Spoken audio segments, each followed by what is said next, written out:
Conditions de formation du contrat. Il y en a deux sortes, les conditions de fond et les conditions de forme.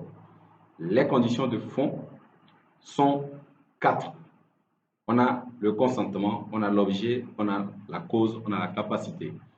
Le consentement doit exister au moment de la conclusion du contrat. La personne qui se trouve liée par le contrat doit avoir accepté être liée par ce contrat. C'est normal, tout à fait normal. Quelqu'un ne peut pas conclure un contrat et te l'attribuer. Ou on rencontre ces cas de figure. Quelqu'un va prendre un engagement, il dépense et il achète des choses et te demande toi d'aller régler la note. Ce n'est pas normal. Donc le consentement, celui qui se trouve lié par le consentement doit avoir accepté être lié par ce consentement. C'est là tout le sens que prend même le contrat. Le contrat est, selon l'article 1134 du Code civil, les conventions légalement formées tiennent lieu de loi à ceux qui les ont faites. Le contrat est une convention. Et encore pire que la convention, parce que tous les contrats, si tous les contrats sont des conventions, toutes les conventions ne sont pas des contrats. La différence est que le contrat est destiné à produire des obligations à la charge des parties. Et si l'une des parties n'exécute pas ces obligations, on peut l'y obliger, alors que la convention, en général, ne produit pas forcément des obligations. Donc, les contrats sont une catégorie des conventions qui produisent des obligations à la charge des parties.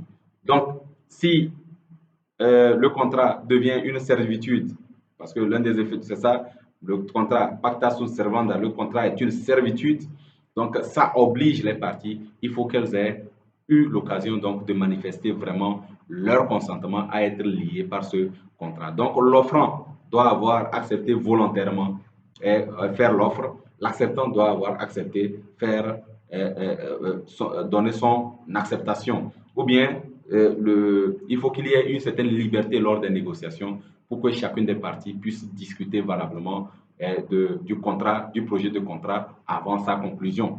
Donc, le consentement doit exister. Il doit exister, il doit être intègre également. Intègre, c'est-à-dire exempt de tout vice. Il doit être obtenu à la suite d'une violence, qu'elle soit physique, une menace ou voilà, une agression, un pistolet sur la tempe, ou bien il ne doit pas être obtenu à la suite, il ne doit pas être obtenu à la suite d'une violence morale. Morale, on vous menace par exemple de diffuser des informations qui sont relatives à votre vie privée, que vous ne voulez pas que tout le monde sache, c'est un chantage. Et donc, dans ces conditions, on ne peut pas avoir consenti à la suite d'un chantage et que le contrat soit valable. Donc, un contrat est, dans lequel le consentement a été obtenu par une violence, qu'elle soit physique ou morale, ne vaut pas. C'est le cas, par exemple, notamment également des contrats qu'on a signés dans les locaux de la police, les engagements pris dans les locaux de la police, en tout cas pour les actes juridiques, généralement, pour lesquels les, les, les locaux de la police, de la gendarmerie, les casernes ont servi de cadre. Je n'ai pas dit les contrats entre militaires ou entre hommes habillés. On parle des personnes physiques qui se retrouvent par la force des choses dans ces locaux-là, où on fait pression sur elles pour pouvoir signer, pour pouvoir prendre un engagement ou pour signer un contrat. Ce contrat est nul et de nul effet pourvu que vous alliez en demander la nullité au juge. Donc le consentement doit exister et doit être intègre. L'objet, le contrat doit avoir un objet. L'objet est d'abord, peut être, quand on parle d'objet, on évoque d'abord l'objet de l'obligation. Chacun doit savoir quelle est son obligation dans le contrat. Quand je m'engage dans ce contrat-là, quelle sera mon obligation? C'est l'objet de l'obligation. S'il y a pas, si vous vous engagez dans un contrat où votre obligation n'a pas d'objet, il y a un problème. Donc, l'objet de l'obligation doit exister. Elle doit être, l'obligation doit être, ou bien cet objet de l'obligation doit être déterminé. Donc, au moment du contrat, on doit savoir ce à quoi on s'engage. Mais l'autre forme d'objet, c'est quoi? C'est l'objet du contrat. C'est de lui, on va plus parler. Le contrat porte sur quoi? Est-ce que j'avais voulu donc signer, conclure ce contrat de vente?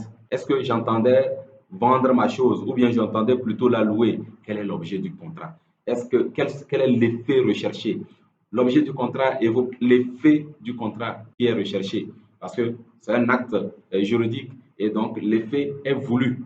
il faut qu'on soit sûr que la personne ait voulu que son consentement est porté sur cet objet-là. En plus, l'objet doit être licite.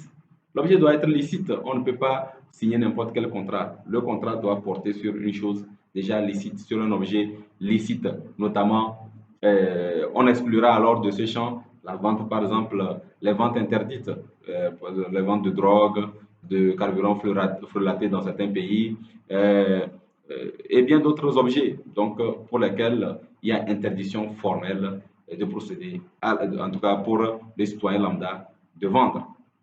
Et ensuite, la cause. La cause, elle est double également. Il y a la cause subjective et la cause objective. D'abord, la cause objective. La cause objective, c'est la contrepartie de qu'est-ce que je gagne. En réalité, la question est qu'est-ce que je gagne. Le vendeur, en vendant, il gagne le prix. L'acheteur, en donnant le prix, il gagne l'objet. Voilà. Donc, la cause objective, c'est ce que le bénéfice que l'on tire en réalité de ce contrat, et le bénéfice immédiat, ce pourquoi tu t'engages. Donc, cette cause-là doit exiger. C'est comme pas d'intérêt, pas d'action. Quel est ton intérêt à conclure le contrat?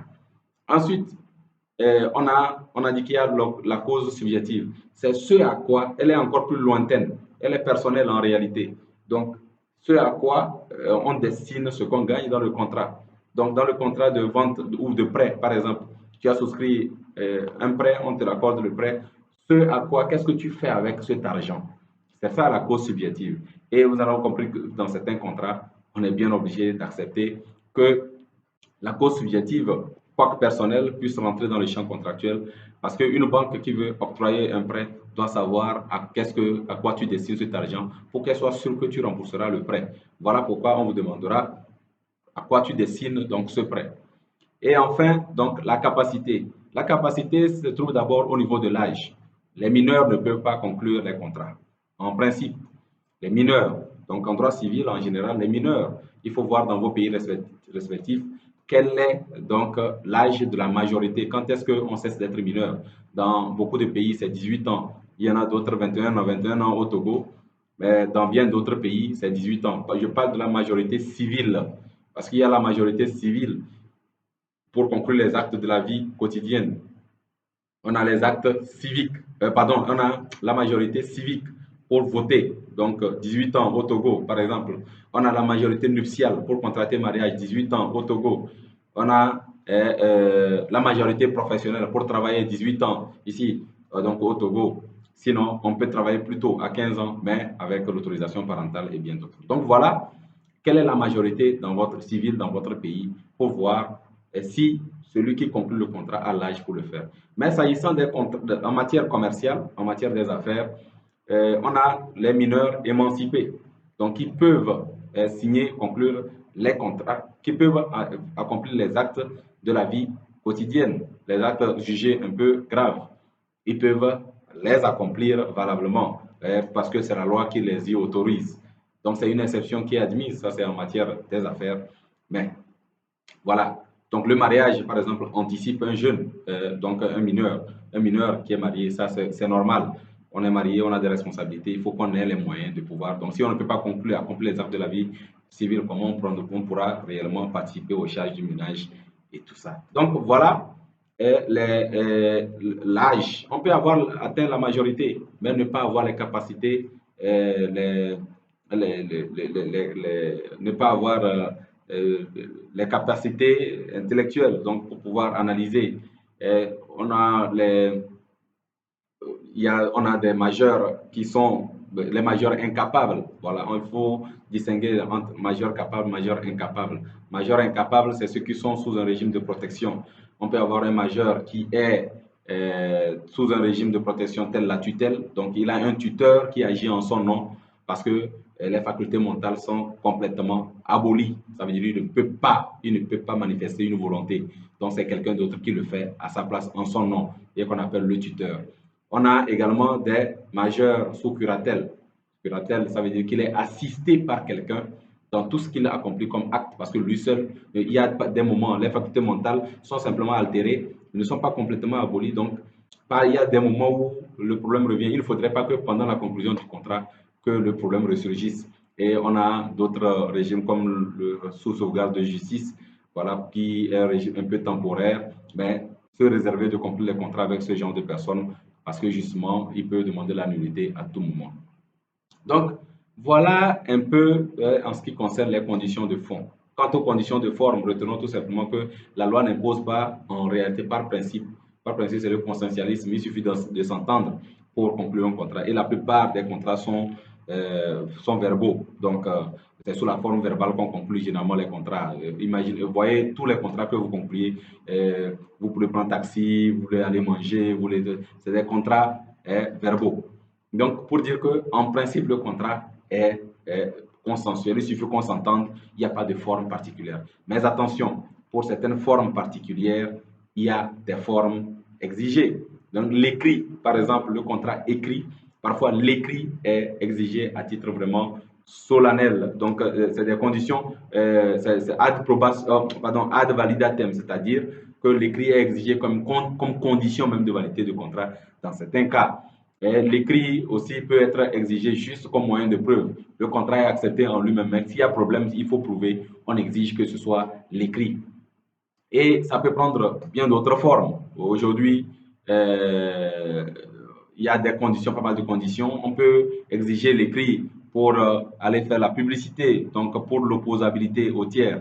Si vous signez le contrat notamment relatif aux immeubles, donc si vous n'allez pas faire la publicité, on considère que les autres considèrent que rien n'a été fait, quoi. C'est-à-dire pour eux, il n'y a pas d'accord de contrat qui a été conclu entre vous. Ça n'engage que vous deux, mais pour les autres, ça ne leur est pas opposable. Ils n'ont pas à respecter une telle situation.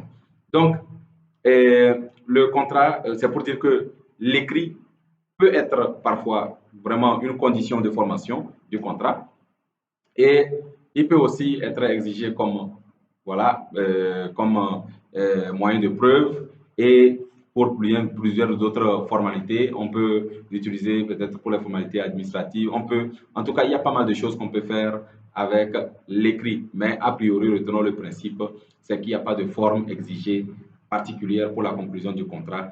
On n'a pas, c'est pour cela qu'il faut faire extrêmement attention. Même de simples mails échangés entre deux personnes. Quelqu'un a envoyé une proposition, l'autre a répondu par mail. Les deux mails mis ensemble, on a un contrat. Et pas mal, il y a plusieurs formes que peut prendre le contrat. Mais attention, pour certains contrats, comme nous l'avons dit, la loi exige certaines formes. Le contrat de prêt, la loi a dit que c'est un contrat réel. Tant qu'on n'a pas remis les fonds, même si vous avez signé les documents, ce n'est pas un contrat valable. Donc, voilà pour ce qui concerne donc les conditions de formation du contrat. Et j'espère que c'est un peu clair. Sinon, nous pourrons revenir en discussion donc, dans le groupe. Merci beaucoup pour votre attention. À très bientôt pour la prochaine vidéo qui porte donc sur l'écrit lui-même, les fonctions de l'écrit. Et voilà, nous aurons terminé alors. Merci.